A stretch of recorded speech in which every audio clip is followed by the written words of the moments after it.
European countries continue to heap praise on Turkey and its efforts to hold up the refugee deal. The latest comment on last year's deal with the EU came Thursday from Greek Immigration Minister Ioannis Mouzalas, who said the refugee deal was very important for Greece. "We can't say in any way that this agreement has collapsed or has not been implemented.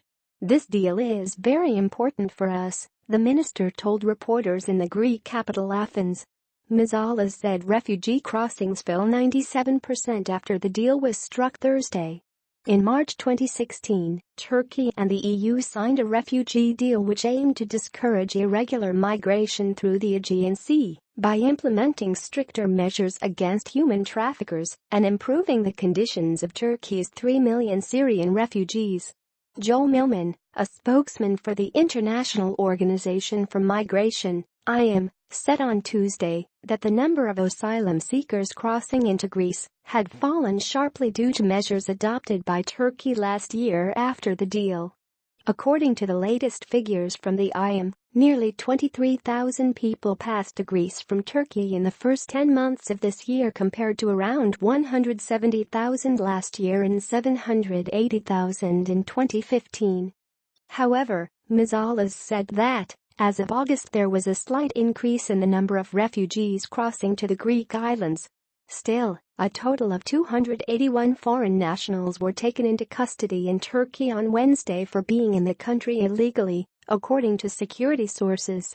Turkish Coast Guard units in the western coastal province of Izmir stopped 54 people, including 38 Syrians and 4 Afghan nationals, who were trying to cross the Aegean Sea in a dinghy.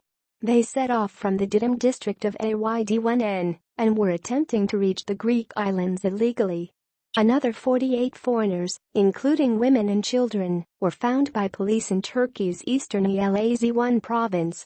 The foreigners, including Afghan, Uzbek, Pakistan, Turkmenistan, and Myanmar nationals, were found near a gas station in the Karaköken district of the province. Police said the foreign nationals had entered Turkey illegally. The EU-Turkey migrant deal works, and it continues to be effective. The number of refugee arrivals via the eastern Mediterranean has been drastically reduced since it came into force, EU Migration Commissioner Dimitris Avramopoulos said last week. The EU needs Turkey and Turkey needs the EU if we want to truly manage this challenge together. As EU officials continue to praise Turkey's role in the Turkish-EU refugee deal and stress the bloc's commitment to it, Turkish politicians have criticized the EU for not keeping its promises. The deal included a €6 billion, $6.8 billion, aid package to help Turkey care for millions of refugees hosted in the country, and the EU promised to initially allocate €3 billion, $3.5 billion, in its first tranche for projects to support Syrian refugees. However, only €800 million, $930 million, have been transferred so far. Ankara says it has spent more than €20 billion, $24.1 billion, of its own national resources to help and provide shelter to refugees since the beginning of the Syrian civil war. The agreement also allowed for the acceleration of Turkey's EU membership bid and visa-free travel for Turkish nationals within the Schengen zone that is mostly comprised of EU member states.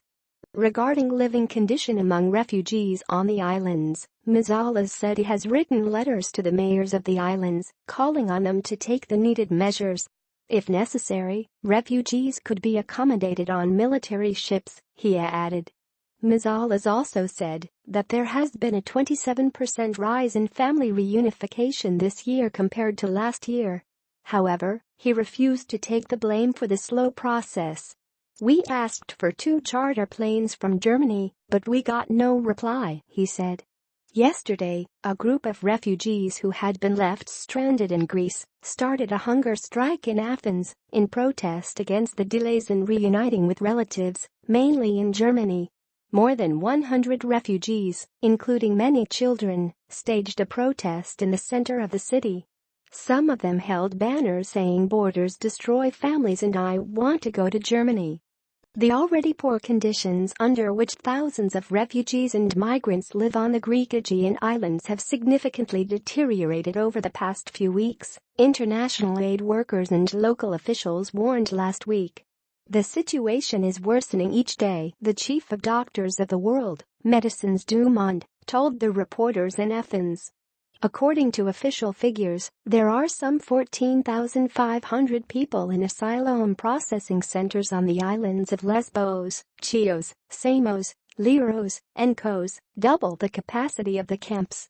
The regional governor, Christiana Kalogerou, told Sky TV that the islands must be relieved and as many people as possible must be brought to the Greek mainland before autumn gains full momentum.